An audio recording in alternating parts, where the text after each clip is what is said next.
Hello everyone, welcome to Aradhya biological classes. बच्चों, आज हम लोग क्लास 10th का बायोलॉजी चैप्टर नंबर 2 पढ़ने जा रहे हैं, कंट्रोल एंड कोऑर्डिनेशन। बच्चों, आपको क्या पता है what is control and coordination? जो भी हमारे आसपास हम सडन रिस्पॉन्स कर रहे हैं, किसके लिए? इन्वायरमेंट के लिए। वो सब बच्चों क्या है? एक तरह का कोऑर्डिनेशन ही है। फॉर एग्ज़ाम्पल, जैसे बहुत तेज़ लाइट होती है, आप उसे देखते हैं तो आपकी आंखें छोटी हो जाती हैं। ये भी एक तरह का रिस्पॉन्स है इन्वायरमेंट के लिए। किसी भी हॉट प्लेट को हम टच करते हैं तो तुरंत हम अपने हाथ को हटा लेते हैं। ये भी एक तरह का रिस्पॉन्स है। तो बच्चों, ये जो इस तरह के रिस्पॉन्स होते हैं जो हम अपने इन्वायरमेंट के लिए कर रहे हैं, बच्चों वो सब किस में आते हैं? हमारे कंट्रोल एंड कोऑर्डिनेशन में। All the living organism respond and react to change the environment around them. जो भी हम इन्वायरमेंट के जैसे इन्वायरमेंट में जो भी चेंजेस होते हैं, उसके लिए जो भी हम रिस्पॉन्स करते हैं, रिएक्ट करते हैं, वो सब बच्चों क्या है? एक तरह का कंट्रोल एंड कोऑर्डिनेशन ही है। बच्चों, हम किन किन चीज़ों के लिए रिस्पॉन्स करते हैं? Light, heat, cold, sound, smell, touch, बहुत सारी ऐसी चीज़ें हैं बच्चों जिसके लिए हम रिस्पॉन्स करते हैं। वो सब किस में आता है बच्चों? Control and coordination. Control and coordination in animals is done with the help of two main system. Control and coordination को बच्चों पूरी तरह से समझने के लिए हमें दो सिस्टम को डीपली स्टडी करना पड़ेगा। सबसे पहला है आपका नर्वस सिस्टम और दूसरा है आपका एंडोक्राइन सिस्टम। अब चलिए देखते हैं नर्वस सिस्टम।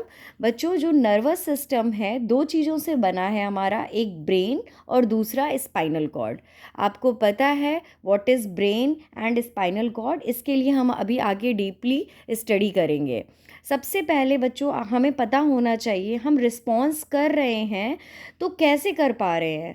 तो उसके लिए हमारी बॉडी में रिसेप्टर्स बच्चों प्रेजेंट हैं। What is receptor? रिसेप्टर का काम होता है डिडक्ट करते हैं इंफॉर्मेशन को फ्रॉम इन्वायरमेंट। इन्वायरमेंट की जो भी इंफॉर्मेशन है उसको पहचानते हैं, उसे डिडक्ट करते हैं। हमारी बॉडी में बच्चों 5 रिसेप्टर्स प्रेजेंट होते हैं। सबसे पहले आता है फोनो रिसेप्टर, जो कहाँ प्रेजेंट है? इनर ईयर में, और हमें सुनने में हेल्प करता है। दूसरा है बच्चों फोटो रिसेप्टर, जो हमारी आइज़ में प्रेजेंट है, हमें देखने के लिए हेल्प करता है। तीसरा है थर्मो रिसेप्टर, जो स्किन में प्रेजेंट हैं। पेन, हीट, कोल्ड, टच, ये सब हम जो भी फील करते हैं वो हम थर्मो रिसेप्टर के थ्रू करते हैं। अगला है ऑल्फैक्टरी रिसेप्टर्स, ये हमारी नोज़ में प्रेजेंट है, जो स्मेल को डिटेक्ट करता है। नेक्स्ट है गैस्ट्रेटरी रिसेप्टर्स, ये हमारी टंग्स में प्रेजेंट है और टेस्ट को डिटेक्ट करता है।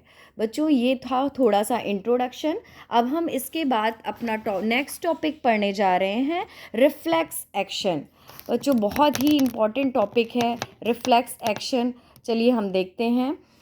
Reflex action is a automatic response of the body to a stimulus. जो भी हम तुरंत बच्चों रिस्पॉन्स करते हैं, ऑटोमेटिक जो भी रिस्पॉन्स हमारा निकल के आता है, उसे हम कहते हैं reflex action. For example, withdrawal of hand on touching hot plate. जैसे ही बच्चों हम किसी भी गर्म प्लेट को टच करते हैं, अपना हाथ तुरंत हटा लेते हैं। इट मीन्स कि हमने क्या किया बच्चों? तुरंत एक रिस्पॉन्स दिया। ये जो रिस्पॉन्स निकल के आता है हमारी बॉडी का, यही कहलाता है बच्चों रिफ्लेक्स एक्शन। अब चलिए थोड़ा सा इसे हम डीपली समझने की कोशिश करते हैं। आपकी एनसीईआरटी में बच्चों ये डायग्राम गिवन है। आपने देखा होगा एनसीईआरटी जब आप पढ़ते हैं चैप्टर नंबर 2 बायोलॉजी में, ये डायग्राम गिवन है। देखिए, ये एक हॉट प्लेट है या गर्म पानी का एक पतीला है जिसमें बच्चों भाप निकल रही है। आप देख रहे हैं ये एक हैंड है। हैंड में जैसे ही आप किसी भी गर्म चीज़ को टच करते हैं, यहाँ पर बच्चों आपने देखा है क्या प्रेजेंट होते हैं? थर्मो रिसेप्टर प्रेजेंट होते हैं। हमारे स्किन में, हमने आपको पहले भी बताया, थर्मो रिसेप्टर प्रेजेंट होते हैं। ये रिसेप्टर रिसीव करते हैं मैसेज को। ये जो हॉट प्लेट को आपने टच किया, आपको गर्म फील हुआ, ये मैसेज रिसीव किया हमारे रिसेप्टर्स ने। रिसेप्टर बच्चों मैसेज को कन्वे करते हैं। मैसेज ले जाने जाने का काम बच्चों कौन करता है? Sensory nerve. यहाँ से आपने गर्म प्लेट को टच किया, सेंसरी नर्व इस मैसेज को लेकर जा रही है कहाँ तक बच्चों? हमारी स्पाइनल कॉर्ड तक। हमारी स्पाइनल कॉर्ड तक ये मैसेज जा रहा है। स्पाइनल कॉर्ड फिर इस मैसेज को ब्रेन तक भेजती है। ब्रेन ये डिटेक्ट करता है कि ये प्लेट हॉट है और ब्रेन अपना मैसेज देता है स्पाइनल कॉर्ड को। स्पाइनल कॉर्ड मैसेज जो है कन्वे करती है मोटर न्यूरॉन को। स्पाइनल कॉर्ड से मैसेज लाने का काम कौन करता है बच्चों? Motor neuron. और मोटर न्यूरॉन कहाँ तक बच्चों लाता है अपना मैसेज? इफेक्टर तक। इफेक्टर तुरंत ही आपको पता चलता है ये प्लेट हॉट है, आप तुरंत अपना हाथ विड्रॉल कर लेते हैं, वहाँ से हटा लेते हैं। चलिए फिर से देखते हैं। आपने जैसे ही प्लेट को टच किया, रिसेप्टर ने डिटेक्ट किया, वह तुरंत मैसेज सेंसरी न्यूरॉन मैसेज को हमारी स्पाइनल कॉर्ड तक ले जाती है। स्पाइनल कॉर्ड मैसेज को ब्रेन तक भेजती है। ब्रेन उस मैसेज को रिकॉग्नाइज करते हैं। ब्रेन से मैसेज वापस रिकॉग्नाइज होकर स्पाइनल कॉर्ड तक आता है। स्पाइनल कॉर्ड से मैसेज आता है मोटर न्यूरॉन में। मोटर न्यूरॉन मैसेज को लाने का काम करती है, सेंसरी न्यूरॉन मैसेज को ले जाने का काम करती है। फिर इफेक्टर के पास मैसेज आता है और आप अपना हाथ तुरंत ही हटा लेते हैं। आई होप आपको थोड़ा बहुत इस डायग्राम से समझ में आया होगा। और एक बात और बच्चों, सेंसरी न्यूरॉन और मोटर न्यूरॉन को आपस में जोड़ के कौन सी नर्व रखती है? न्यूरॉन रखता है रिले न्यूरॉन। रिले न्यूरॉन जो है दोनों को आपस में कनेक्ट करती है। चलिए हम देखते हैं, एक और डायग्राम से समझने की कोशिश करते हैं। बच्चों देखिए, रिसेप्टर मैसेज को रिसीव करते हैं। जैसे ही आप हॉट प्लेट को टच करेंगे, रिसेप्टर ने मैसेज को रिसीव किया। मैसेज ले जाने का काम सेंसरी न्यूरॉन करते हैं। मैसेज स्पाइनल कॉर्ड तक जाता है, स्पाइनल कॉर्ड ब्रेन को भेजता है। फिर हम तुरंत क्विक रिस्पॉन्स निकल के आता है। ब्रेन जो है जो भी मैसेज कन्वे करता है वो स्पाइनल कॉर्ड को करता है। स्पाइनल कॉर्ड से मैसेज को लाने का काम मोटर न्यूरॉन करती है और मोटर न्यूरॉन मैसेज को इफेक्टर तक पहुंचाती है और अपना आप हाथ तुरंत ही हटा लेते हैं। ठीक है बच्चों, एक नोट है, sensory neuron and motor neuron को कनेक्ट कौन करता है बच्चों? रिले न्यूरॉन को। अभी हमने आपको बताया this is reflex action. Reflex action का मतलब होता है बच्चों, हम जो क्विक रिस्पॉन्स करते हैं। तेज लाइट आपकी आंखों पे पड़ी, आपने तुरंत अपनी आंखों को छोटा कर लिया, ये क्या है बच्चों? एक क्विक रिस्पॉन्स है। जैसे ही आप गिरने वाले थे, आप सडन अपनी बॉडी को बैलेंस कर लेते हैं, तो ये भी क्या है? एक क्विक रिस्पॉन्स है। जैसे बच्चों किसी ने भी आपको एक थप्पड़ भी मार दिया और आपने अपना गाल इधर कर लिया, पीछे हो गए आप, तो ये भी क्या है बच्चों? एक तरह का क्विक रिस्पॉन्स है जो हमारी बॉडी से तुरंत निकल के आते हैं रिस्पॉन्स। इसी को बच्चों हम कहते हैं रिफ्लेक्स एक्शन। अब बच्चों बात करते हैं हम रिफ्लेक्स आर्क की।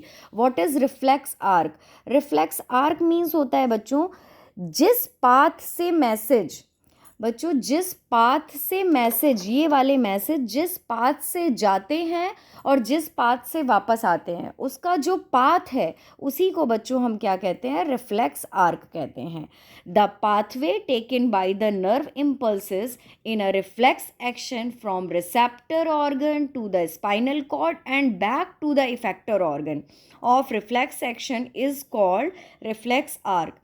रिफ्लेक्स एक्शन में जो पाथ, ये बच्चों हमने आपको पाथ अभी एक्सप्लेन किया, ये जो पूरा पाथ है जिस पाथ से मैसेज जाता है और वापस आता है बच्चों, ये जो पाथ है वो हमारा क्या कहलाता है? रिफ्लेक्स आर्क कहलाता है। Receptor organ could be a sense organ. हमारे रिसेप्टर ऑर्गन कौन कौन से हैं? आइज, स्किन, नोज़, ये सब क्या है? रिसेप्टर्स हैं।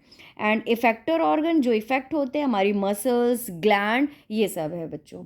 आई होप आपको ये समझ में आया होगा। रिफ्लेक्स एक्शन का बच्चों मतलब होता है क्विक रिस्पॉन्स, जो हमारी बॉडी तुरंत इन्वायरमेंट के लिए क्विक रिस्पॉन्स करती है। एंड रिफ्लेक्स आर्क का मतलब होता है जो पाथ फॉलो करके हम रिफ्लेक्स एक्शन को कंप्लीट करते हैं, उस पाथ की बात हम जब करते हैं तो उसे हम रिफ्लेक्स आर्क कहते हैं।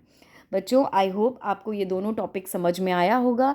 बोर्ड एग्ज़ाम के लिए reflex action and reflex arc दोनों ही बहुत इंपॉर्टेंट हैं। आई होप आपको अच्छे से समझ में आया होगा। Thank you for watching my video and like and subscribe please.